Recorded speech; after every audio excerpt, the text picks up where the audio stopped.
because you are God. These are the words of life. And insofar as we can understand them and apply them, it will make things better in our lives and for other people too.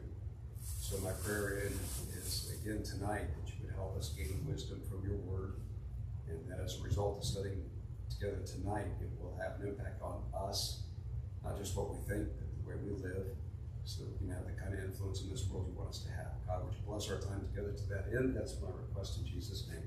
Amen. All right.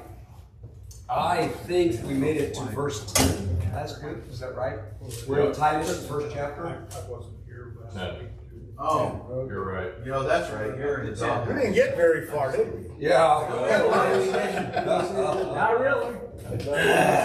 Titus chapter 1. Chapter 1, verse 10. Titus chapter 1. Who is Titus? Timothy's brother.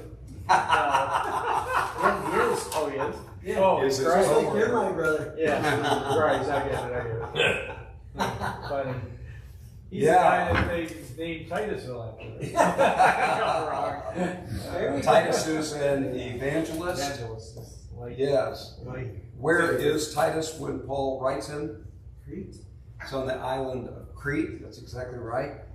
And I kind of think where we left off last week in verse 9 kind of summarizes to this point. In verse 5, it talks about him putting things in order and appointing elders, and talks about the qualifications of an elder. He reminds him of the same things that we got in 1 Timothy. But in verse 9, he must hold firm to a trustworthy message as it has been taught, so that he can encourage others by sound doctrine and refute those who oppose it. This idea of sound doctrine, what we're going to find out, I think, in the following verses is sound doctrine makes an impact on a person's life. It makes me think of James, where he talks about the perfect law that gives liberty, and he uses the illustration of a mirror. You don't look in the mirror and then immediately forget what you look like when you walk away. Neither should we look at the Word and come away without analyzing our own lives and not making the changes that God wants us to make. This sanctification growth thing is something that should happen continually through our whole lives. So with that in mind, Rick, let's go ahead and start with verse 10, if you will, Okay. and we'll pick up. 10 through which? Chapter 1, verse 10. Just one verse. Yes, please. For there were many rebellious people, full of meaningless talk and deception, especially those of the circumcision group. Okay, I think we can make a point here that it's more than just the circumcision group, because the way he says this, especially those who are members of the circumcision group, right? But at least we can identify one of the groups. What is the circumcision group? Judaizers, yeah. Okay, Jews, Judaizers. Why do we call them Judaizers? Yeah, because they want to make you a Jew before you become a Christian. Yes. We run into them frequently in the New Testament. They're mentioned in different ways, but the idea that before you can, they're okay with Gentiles becoming Christians, but they want them to become Jews first. And one of the main things that they focus on is this act of circumcision.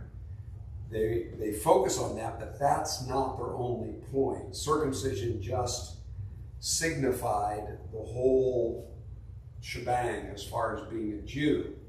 And one of the things that always comes to my mind is at the council that took place in Acts chapter 15 was over this very subject, right? It's one of the first huge debates in the early church.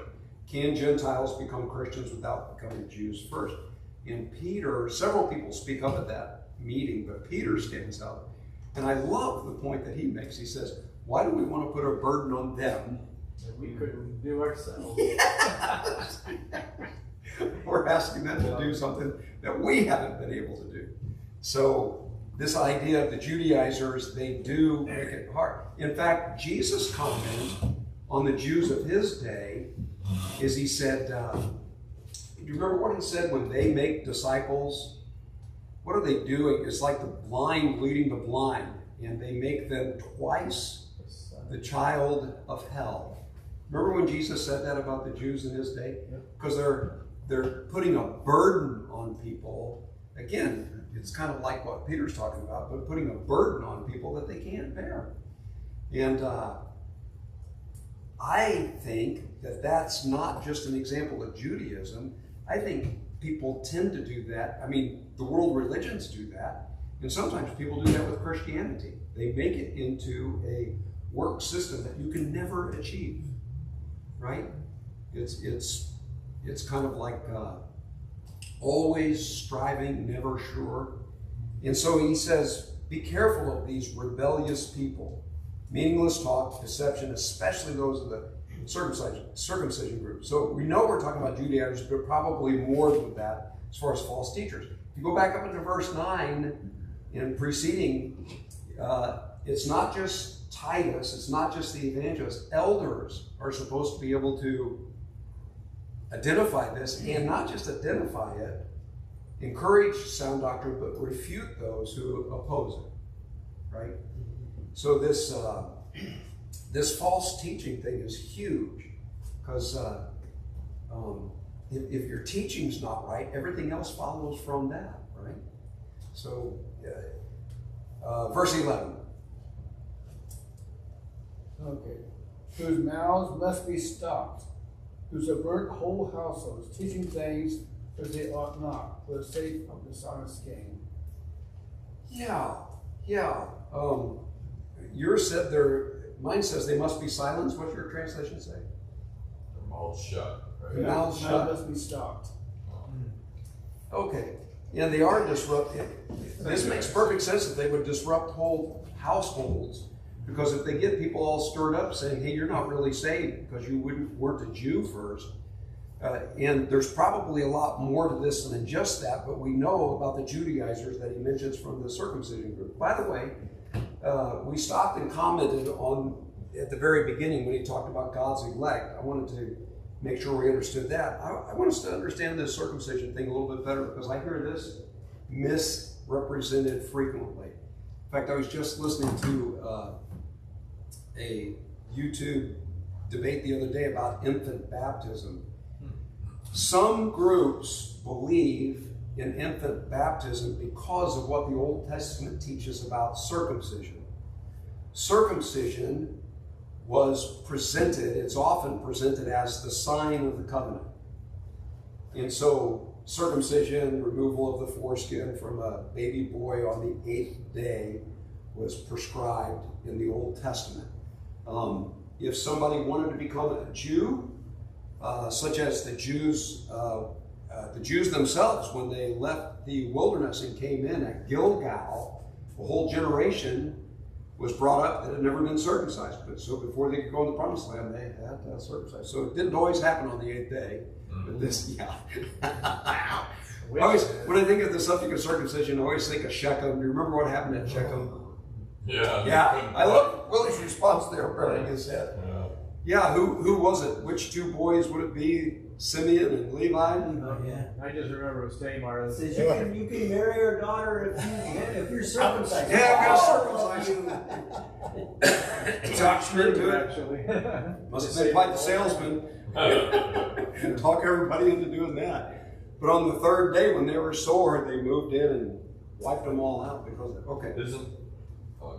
I was going to say, isn't the health thing now mostly a hygiene kind of thing? I think so. It's definitely not something that's a religious requirement any longer. But yeah, a lot of times they advise it. You ever heard of a guy named Dr. John Money? If you ever get a chance to listen to an overview of his life, it's worth the listen. He's the guy responsible for the mindset of gender ideology today. Back in the 50s and 60s, he was a doctor at Johns Hopkins. You went to Johns Hopkins, didn't you? No. Okay. I didn't want to throw you under the bus. It's very reputable. Where I went was bad enough. Very reputable place, but in the 50s and 60s, he was preaching. He was preaching the idea that the only difference between gender was environmental. It's the way we treat. And if you took a little boy and you dressed him in a dress and treated him like a girl, he would grow up perfectly to be a girl. It had nothing to do with biology. That was what he taught. And the reason this comes to mind is he never had an opportunity to prove his theories until a couple in Canada had a botched circumcision, where the cauterization removed the penis. And they didn't know what to do, and somebody told them about John Money. And so they took their little boy down there. They had twins, and twin boys. And so John Money said, don't ever tell them what happened. Just tell them that they're twins, one boy, one girl, just raise them as a girl. And his theories made it into the textbooks of the 70s and 80s because he said under code of secrecy, because he didn't want to reveal the names of the people. And he taught everybody that it worked out perfectly, that it was only a matter of the way you treat the children. Well, when the children got old enough, the boy in particular, he changed his name later, it was David Rimmer, I believe. I don't remember his last name. But when he found out what John Money was doing, he went public. He was so upset because his life was ruined. It was ruined, and he never felt like a girl. He always knew something was off. In fact, as odd as even as a toddler, he wanted to pee standing up. But it's an amazing story because John Money, even though he fabricated all his results, when anybody challenged him, because other psychiatrists and psychologists, when they would do their studies, they'd say, hey, we're not finding the same thing. He threatened to sue them if they dare publish work that contradicted his work. This guy was a real bully. But the guy who came out and said the whole thing was a lie then committed suicide after that. Because his life was just ruined. Anyway, sorry to get off on that, but it was the circumcision thing that made me think of that. So it just, this Dr. Money, obviously, he's a good example of how your sins can follow. Oh my. Because yes. It's touched off and it's still going on. It is. It is. I know a lot of times we pick on Hitler, but yes. we can pick on this guy too, it sounds like. Okay, let me get, I'm sidetracked already, let me get back to this. I'm oversimplifying this, but we're going to call circumcision in the Old Testament the sign of the covenant. So it was an outward sign that was performed on boys on the 8th day to signify that they were part of God's people. Started with Abraham, and God told him this would be a sign. So people have used that in New Testament times to say that since the boy was too young to know whether he was a Jew or not, he was only 8 days old, and later on when he would grow up, you would have to teach him what it meant to be a Jew.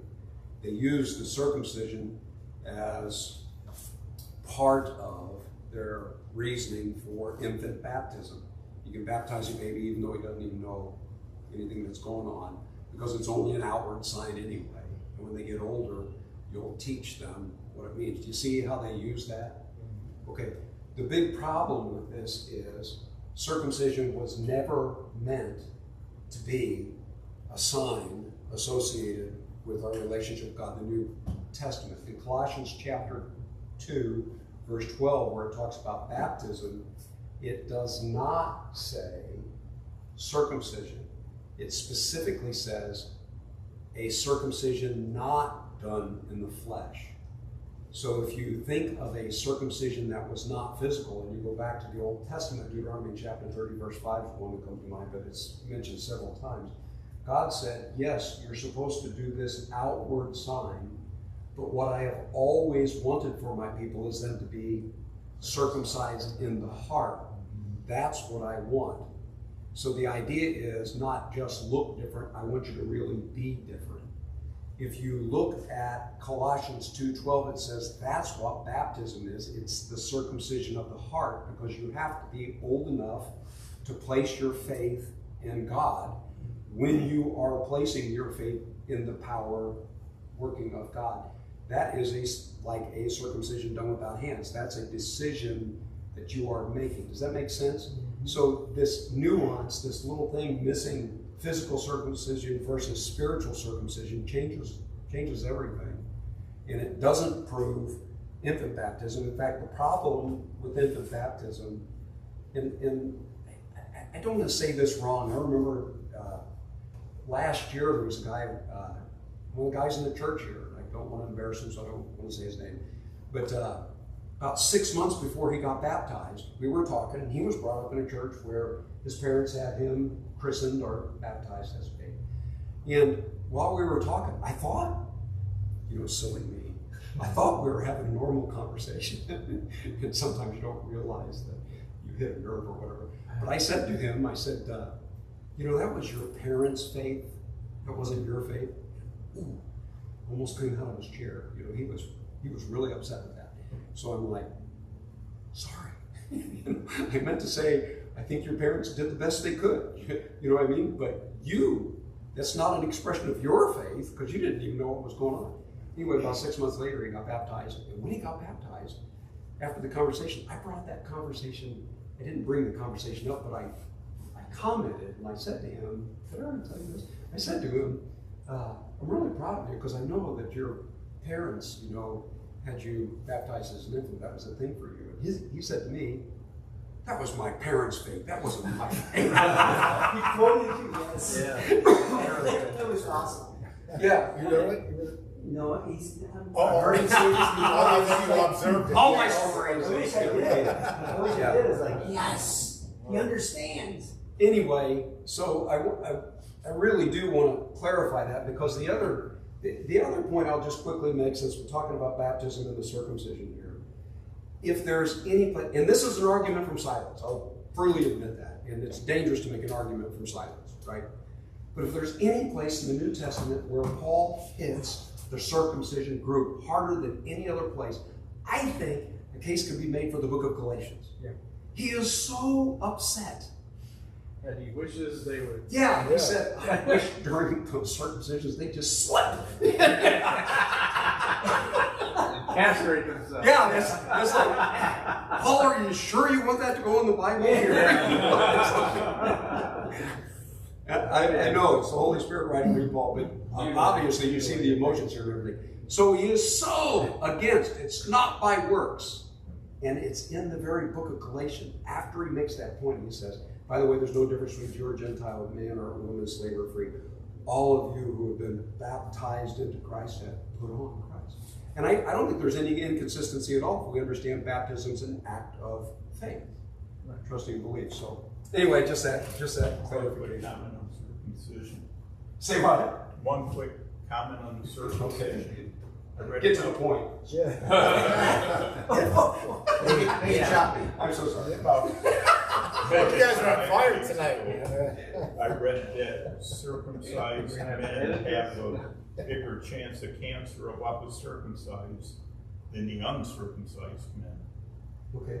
I always thought it was the other way around. Is No, that, the other way around is cleanliness. is it customary to not circumcise them? I mean, baby boys, I don't know. I just don't know. My grandson just got circumcised, so Okay. But I mean, yeah, I think it's yeah. Micah was telling me this. He has some friends, and he said they tossed a coin. So it's I know when my friend of mine, 40 years ago, his boys were born, and they had to specifically tell the hospital, don't circumcise. because they were so accustomed to doing Because it. it was a custom. I don't know what the custom is now, but it's like the kid's born and they take him, to wash him up and do it right then and there, Well, they're- minutes after the birth. Oh no, I think you're supposed to wait a week later. Yeah. Don't they wait a week later because the blood flow? yeah, I mean, correction is better. Okay. Yeah. But I do know, Supposed to. Rick probably knows this, but there were some hospitals back in the day, back in the 50s. If you went to a Catholic hospital, whether the parents wanted to or not, some of the nuns would pull you aside and do the quick baptism of the babies and stuff. Yes. I think that happened to my wife, where she was born in Illinois.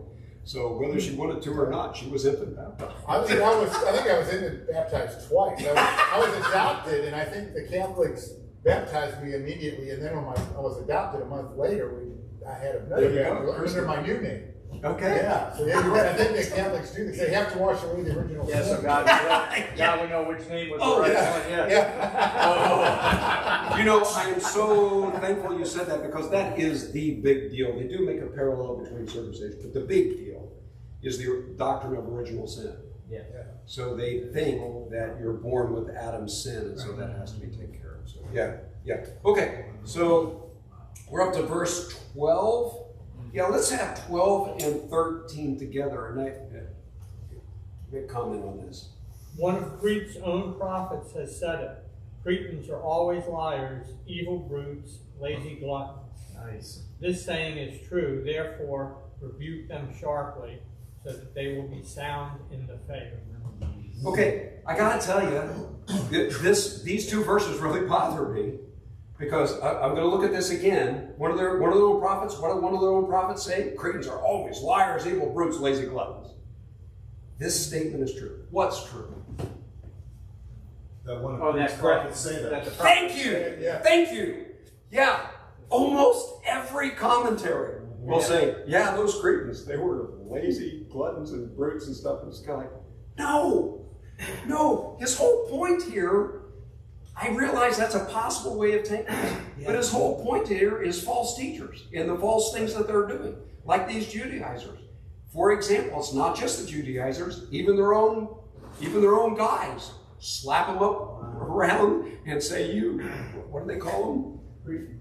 Yeah, lazy gluttons, evil brutes. And he's saying, what I'm telling you is true about the Judaizers and about all these guys who say all these things, right? Thank you for getting that. Because So I'm confused now. So you're saying there wasn't a large Jewish population thriving at Crete at the time? oh, no, I didn't say that. There is a Jewish influence, but I think in addition to the Jewish influence, there's a Cretan influence. May have been Jewish, may have been not. Well, it's Because they pretty much assimilated into the Cretan culture, the culture of Crete. the I mean, philosophers. the Greek culture there. Is that? The philosopher's name is Epimenides. Okay, Epimenides. That's from. If you wanted to look up who was saying it or what the philosophy is, that Okay. he's referring. He was a Okay, I thought that. Right, he was a Cretan. Yeah. He was a Cretan. Anyway, he makes this. Can we all agree this is a disparaging comment? Oh, sure. Yeah, sure. Okay, he makes this terrible comment. But a lot of commentators from that say, well, then the Cretans really were bad people. Including the Jewish contingent there, right? I mean, the Jews were, the Judaizers were Cretans. Yes, here. Yes. Okay. Yes. That's right. Yeah. But I don't think his point is to agree with the slander. Let me put it that way. He's not agreeing with the slander. What he's saying is, I'm telling you the truth, these guys are slanderers. Right? So it's the reference to this statement is what statement is true? That they say it, not that the content of the saying is true. Thank you for getting that. Yeah, anyway, because that's his because the context here is he's dealing with the false teaching, right? And the false teaching, doesn't this make you think of when Paul talked to the church at Corinth and he makes reference to the fact that they slapped him and he says, well, I never did that. I guess I wasn't bold enough. Right? He's talking about the false teachers. Well, the false teachers said all sorts of things, right? Although in the Old Testament, wasn't it Ezra who ripped the beards out? Oh, I thought it was Nehemiah. Okay, one of them ripped his own beard out, the other one ripped the other guy's beard. Pretty sure it was Nehemiah that got the other Okay, guys. Yeah. okay. Yeah, he went to town on them after what they did. Yes. Okay. Yeah. Anyway, just comment on the false teachers. Verse 14.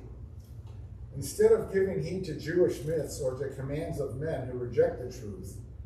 In verse 15. Okay. To the pure, all things are pure, but to the corrupt and unbelieving, nothing is pure. The very minds and consciences are corrupted. Okay, again, all this comment is, he's warning them. He's warning him as an evangelist, but he's also just talked about the elders and what they're responsible for. And I really think this long section here is kind of a warning to the church. Have your guard up. Have your guard up for false teaching. It comes in a lot of different ways.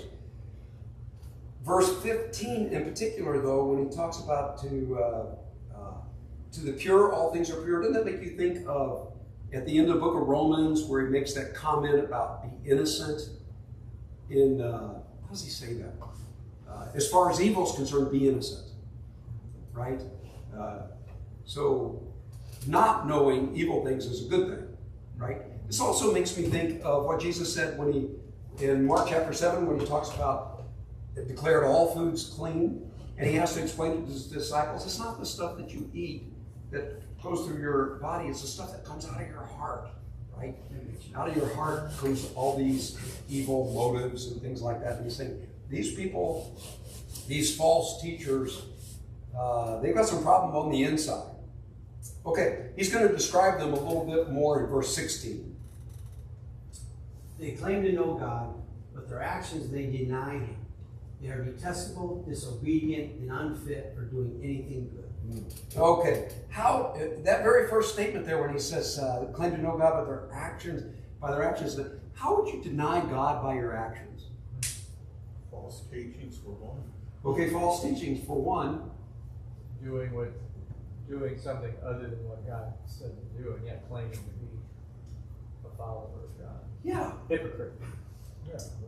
Yeah, this might be low-hanging fruit, but one of the teachings would be love your neighbor as yourself. And if you're going around slandering and putting people down and slapping them around, that's actions denying the very God that you claim to follow, right?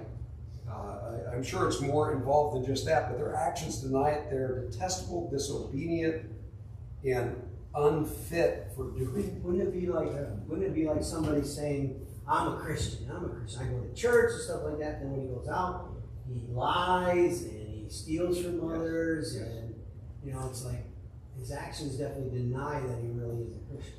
Yeah, and it's still the number one reason people give for not wanting to associate with local churches is because of hypocrisy. You still hear that brought up. So people say one thing and they do Paul something. in Romans 2, God is blasphemed because of Yes. Yeah. Yes. Because of the Jews. Your name is blasphemed. That's very good. Okay, chapter 2, verses, let's have verses 1 and 2. You, however, must teach what is appropriate to sound doctrine. Teach the older men to be temperate, worthy of respect, self-controlled, and sound in faith, in love and in endurance. Okay, he mentions quite a bit here when he starts off and he says, however, you, however, must teach. This is a pretty strong word in the Greek language too. Do you have a different word there than however? As for you speak. Okay, as for you. See, he really is setting up a back and forth. These guys do all these terrible things, and he just listed at the end of the first chapter. He says, the antithesis of that ought to be you, the way you deal with people. And he says, you must teach. I think trying to get across the flavor of the imperatives here, how important it is. What is appropriate to sound? What is sound doctrine? Truth. Okay, truth. And I would carry it a little bit further than just truth. It is true, but it's that which leads to a moral life, right? It has the kind of impact on people that God wants it to have. So he starts off with the older men. Do you remember how he told Timothy how he's supposed to treat older men? Like they're his father. Yeah. Does that ever work for you? Do you guys have thoughts about your father? I do all the time. There's a lot of stuff I would never say to my father. Yeah. Right? Yes. But now he knows. I still wouldn't say it. You're on tape, Yeah, I do know. Yeah. But I don't mean that in a, No. like I'd say it behind his back kind of thing. Just out of respect for my father, there are certain things, just because of the respect, I would give it a second thought. I was just thinking, I don't mean this to sound bad, but I'm sure I've told you this before. My dad got scammed once. He emptied out one of his bank accounts. And it was awful because the guy on the phone told him he was with the police department. My dad believed him. And he has such a respect for authority and stuff like that and wanted to do what was right. And the guy evidently had convinced him that the integrity of his bank account was compromised. So he needed to pull all his money out and go turn it into gift cards at Macy's. And they would put it in a safe place for him until they could figure out what was going on with him. But I didn't know exactly what was happening, but I knew he was on the phone, he wouldn't talk to me, and they told him not to talk to anybody around him. So I followed him to the bank and everything else. I knew what was going on, but I didn't stop him. Because I thought, you know what, it's better for him to lose a few $1,000s than it is for me to disrespect him. Because that's super important to my dad. It just made an impression on me, because to this day, I don't think I would have gone back and done it any different. Interesting. Yeah. Well, because you can lose money, but you can't lose that I know, I have. belittling of your. Yeah. You don't want to belittle your parents. My mom. Yeah. Yeah, she got. Oh, my mom's different. I would have stopped her. Yeah. I'm sorry. I did. And she didn't understand, still doesn't understand. Right. She's being scammed. Right. But wouldn't you want to know if Seth realized you were being scammed at, say, $5,000? Yeah. Wouldn't you want him to tell you? Yeah, I sure would. And why wouldn't you think your dad would want to know? I'm just trying to Because, understand the. yeah, just the way it went down. Okay. I would have had to overpower him and take his phone away from him. Oh, all right. Just the way No it happened. reasoning with them. Okay. And yeah. Anyway, just that to me is kind of a picture of, it helps me because there are just certain things, even when it hurts sometimes, you let some things go because you respect them so much. You know what I mean? Sure. So that kind of respect for, he says, older men, that he tells Timothy you ought to treat them like your fathers. Right. And that, to me, that's a great illustration. For me, it really helps me have a different view. Here he says, you teach the older men to be temperate. What's the word temperate mean? Oh, not drinking. It literally means no wine. This word means no wine. Okay, with the elders, it's not beside wine, right? And How about beer?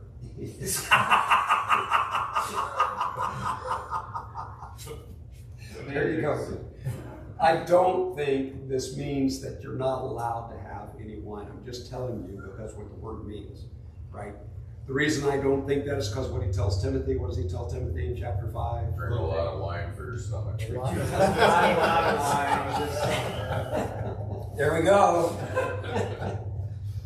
Yeah, be temperate, to be worthy of it. I really like this because respect is something we give to older people, but they don't always deserve it. And so one of the things they need to be challenged to do is, hey, people are going to look up to you. Can you be worthy of that, please? Can you get a hold of your emotions and be the kind of person that people would look up to? And I think that kind of goes with the self-control. I love this: sound in faith, in love, in endurance. So sound in faith, that one makes sense, doesn't it? What does it mean to be sound in faith? You're solid. You're solid. You study the word, you know it well, right?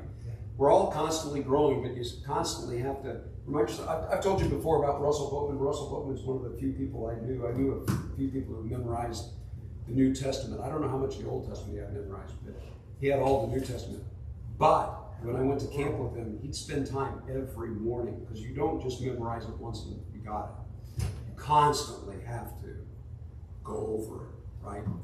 So this idea of being sound in faith is something we have to keep working on. How are you sound in love?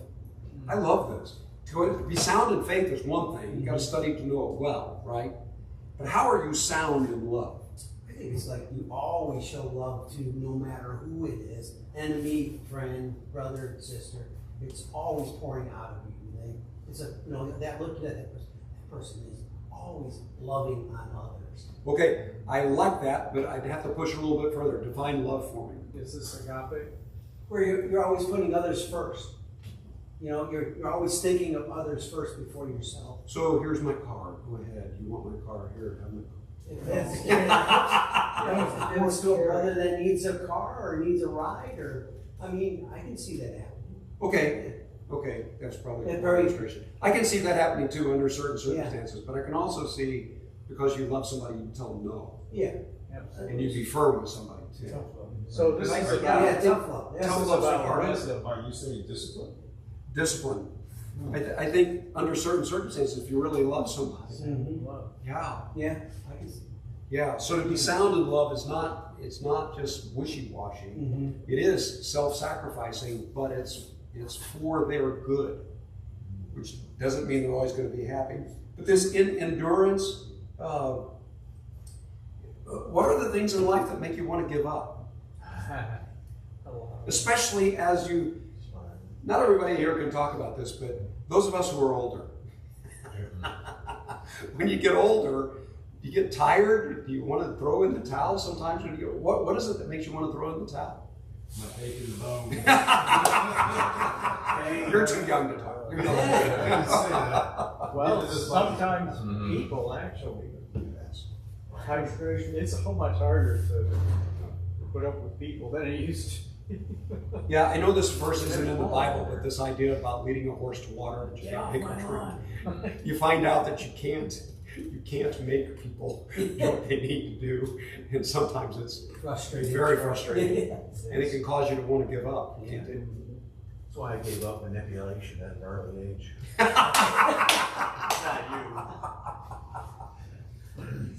Anyway, I think this can live out in a lot of different ways, but I like this reminder to the older men. These are things that we do have to focus on.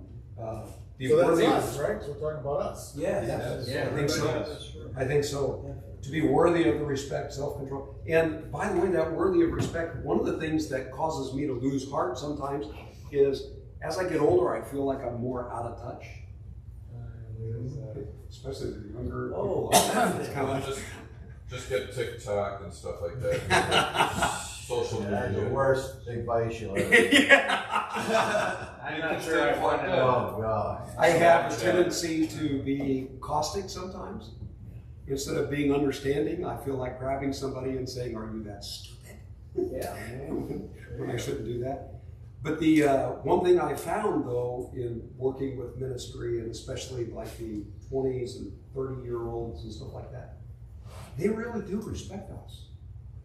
And it's shocking to me, because maybe it's because when I was in the teens and 20s, we always thought the old people were right. Right.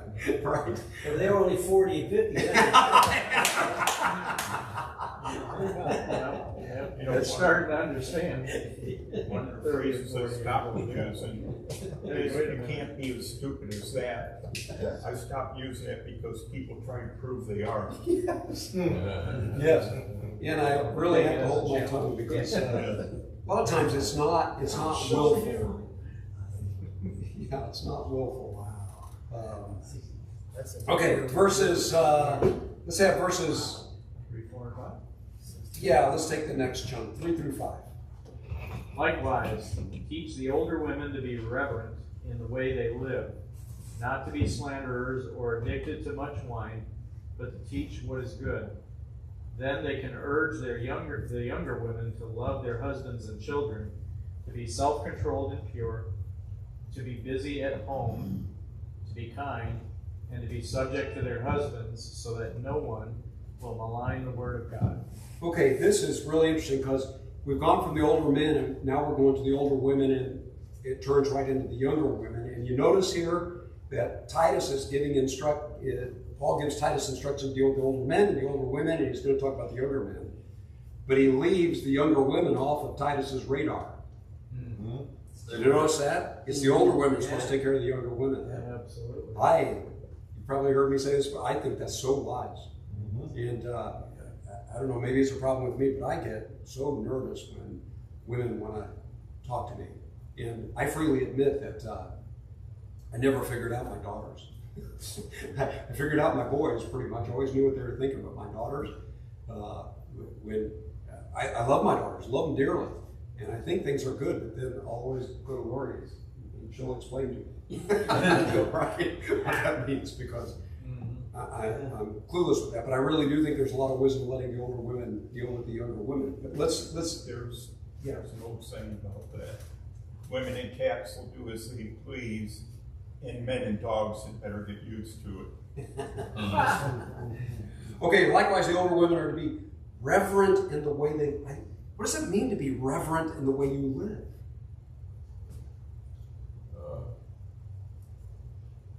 Reverent as in, I guess, clean and pure. Okay. What's the definition of worship? What is worship? What does it mean to worship? Your whole life is worship. Everything you do should be worship. Thank you. The Romans 12, 1 and 2 present your lives as living sacrifices, which is your reasonable form of worship. So every time I do something to please God over pleasing myself, that would be an act of worship. I think that's not far off what he's telling these women. Yeah. Reverent in the way you live. In other words, your life is a ministry. And I'll confess to you guys, there are times when it's hard. It's hard to have friendships. It's hard to work with people. People are hard. But you know what? I need to man up because life's ministry. And if I don't, shame on me.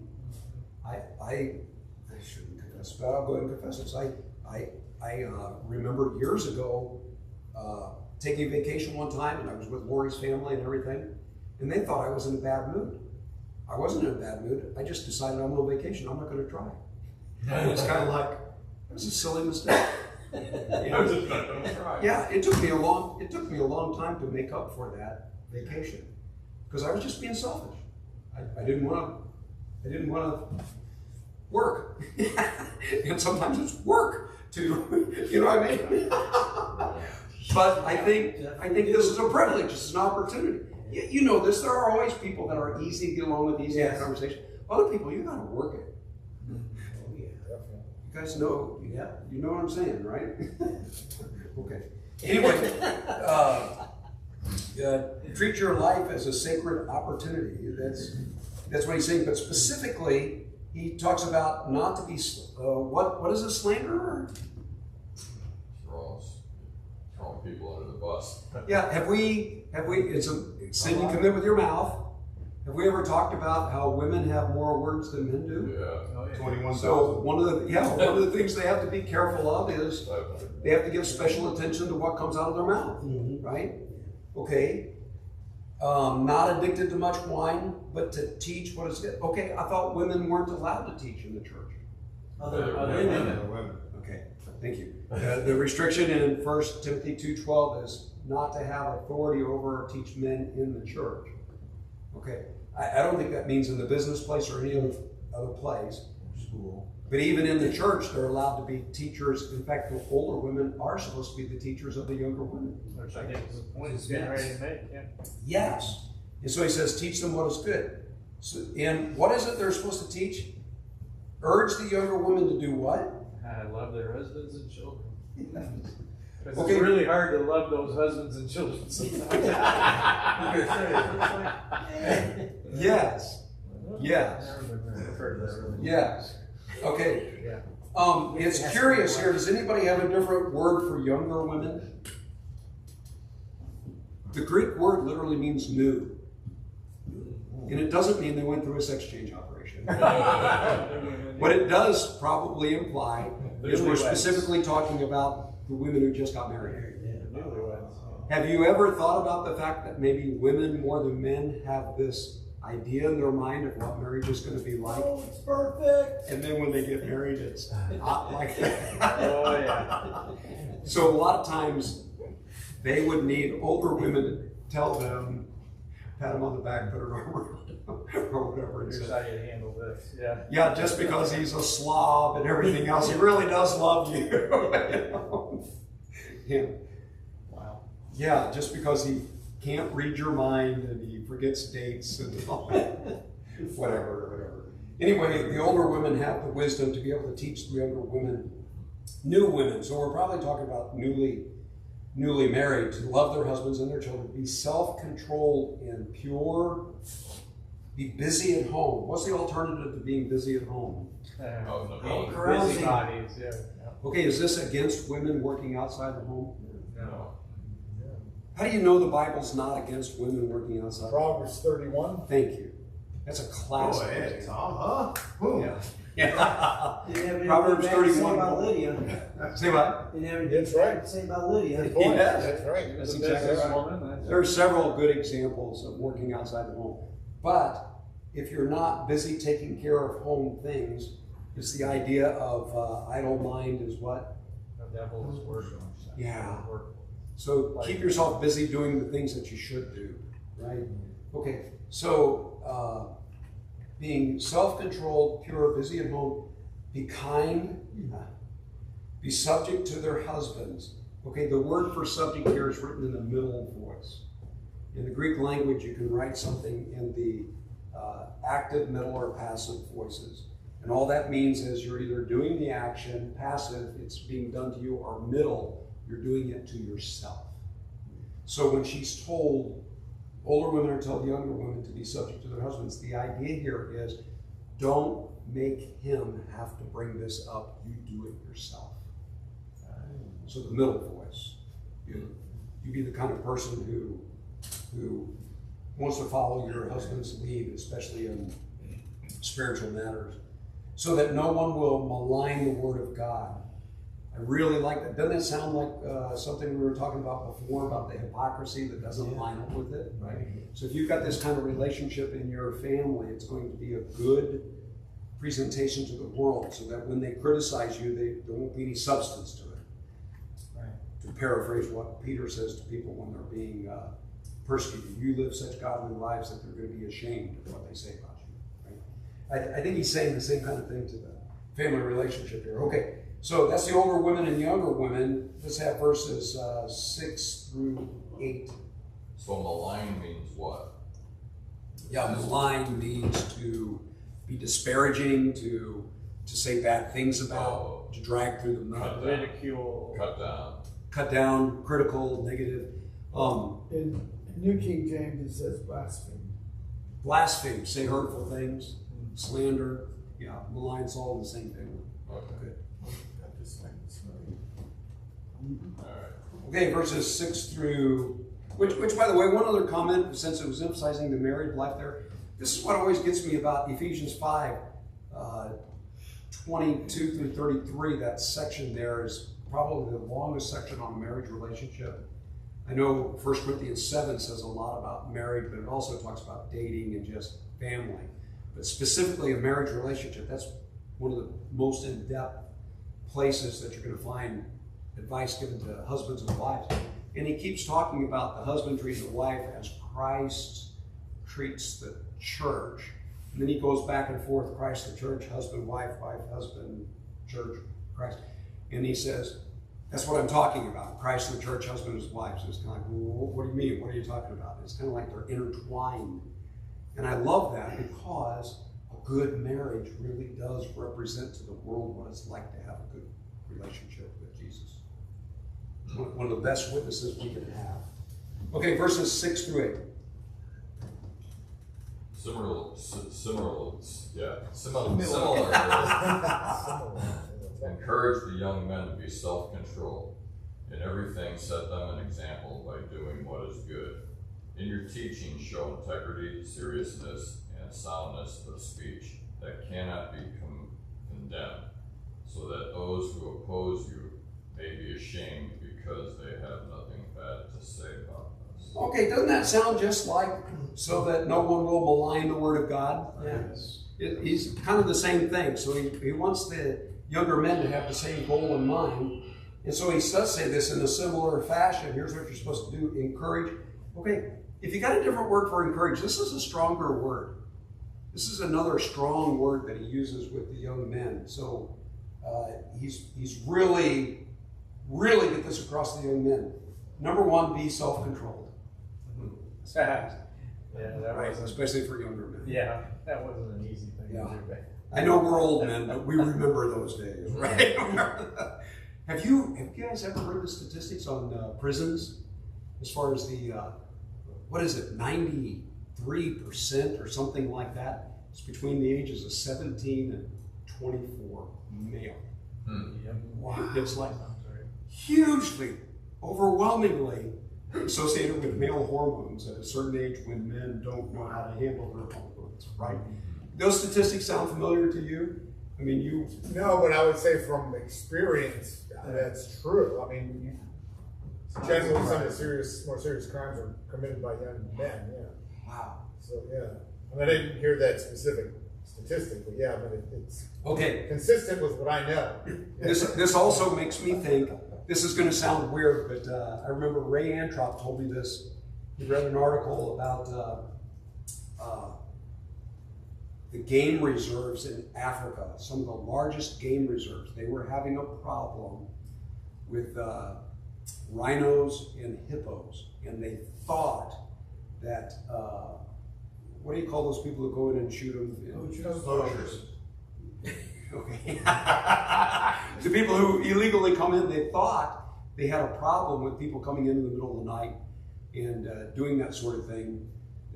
I guess the Tusks. rhinoceros, The horn. yeah, in some Asian cultures that can go for It's an aphrodisiac, I think. Yeah. hundreds of thousands of dollars. So they thought they were having a problem with poachers, yeah, and the people coming in. So they set up a camera system. This has been years ago. They set up a camera. No, it wasn't poachers at all. The problem was their own problem. It was the young elephants. And the reason they had a problem with the young elephants because in their redistribution, they took the young elephants away from the older elephants. And they found out that the young male elephants, when you take them away from the older male elephants really keep the younger male elephants in line. But when they don't have an older male elephant there, they run rogue. And when they run rogue, they go out and kill rhinos just to prove that they can kill rhinos. And so, yeah, they set up these cameras to figure this all out. And I thought, what an example is that? Because that's young men who don't have fathers. And by the way, how many young men don't have fathers in our culture? That's why the jail. Do you think there's a correlation between the crime and the fact that there's no? Yes. It's Yeah. indisputable. Yeah. Sadly so. But I thought, man, from the animal kingdom, what a lesson is that? Especially elephants. Oh, yeah. Because you think, well, a rhino could serve itself, but oh no, when an elephant gets upset, I don't think there's anything. Well, that's because the young elephants have switchblades. Okay, he doesn't just use this strong word, talk about being self-controlled. He says, you set them example. Set an example for them. Boy, that's, it's hard to tell people something you're not willing to do yourself. So, set an example. Sounds like Paul, though, you know. Do what I do, say what I say, follow my example. Yeah. And he's telling Titus, hey, show the example so these young men will do what you do, say what you say. And he told Timothy, so that you save yourselves and others too. You work on this in your own life. So yeah, this idea of setting an example, I find that difficult to set that as a goal, but that's a goal we ought to make. We ought to be able to tell it, well, just do what I do. That's setting yourself up, right? But we ought to be able to do that. And show integrity and seriousness. In the New King James, it's a pattern of good works. Yeah, good. Example or a pattern, they ought to be able to look at your life. Okay, this integrity and seriousness. Seriousness doesn't mean that you can't tell a joke, things like that. But life is worth living seriously.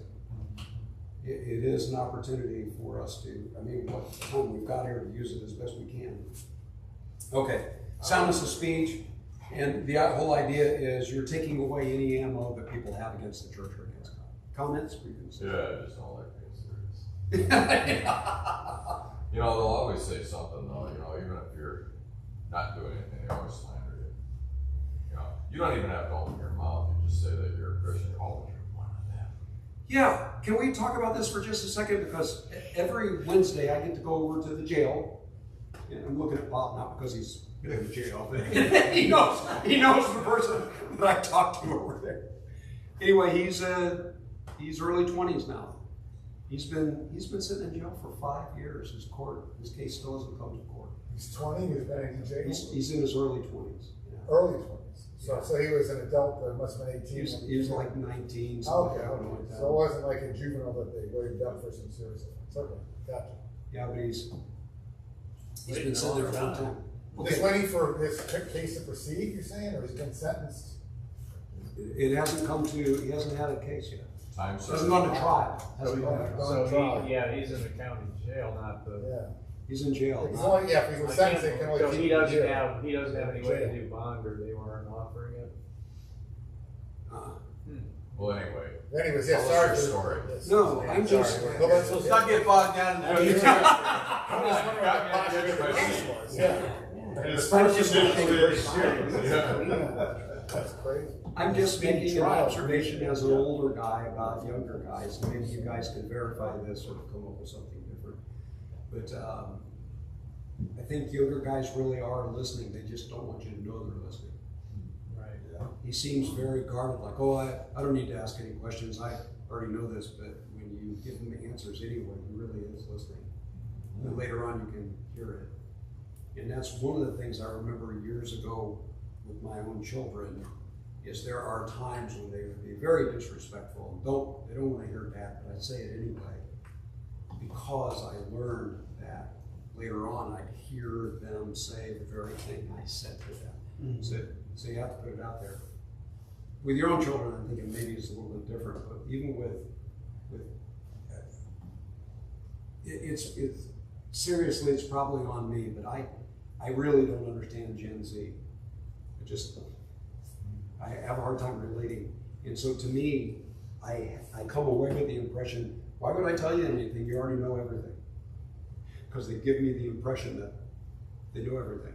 I can't do that. I've got to go ahead and whatever way I can, without offending them, try to slip truth in there anyway. And they do listen. They really do listen. It's just... They're also watching your actions. I mean, Yes. I mean, the way you treat your wife Yes. speaks a lot. It's true. It's true. Yeah. Very, very, very good. Yeah, I don't know if you guys have words of wisdom there, but that's just what I have noticed. Okay, I'm going to stop right there because we're going to switch gears and talk about more. It says slaves, but I think this is better understood as employee-employer relationships. Yeah, if I follow. Agree. Yes. Yes. You know, just to review that real quickly, those two, we got it in 1 Timothy chapter 1, verse 10, where it talks about kidnapping. And in the Old Testament as well, where kidnapping is capital punishment. capital punishment. Yes, for kidnappers. I didn't say that right. Yeah. Anyway, so that very idea does away with the kind of slavery that most people are thinking about, right? Because you're not allowed to take somebody against their will. So we're talking about people who sell themselves into slavery or got into slavery some other way. Because kidnapping is not allowed. And the other point that I would just make in summary here is, when you read about slavery in the Bible too, it's not race-based, right? What slavery happened a lot of times was Israelites to fellow Israelites, and there's a whole set of rules to that. And we've talked about this before. The only time it would be race-based would be one nation against another taking prisoners, and that would be a little different from what we're talking about here. That did happen.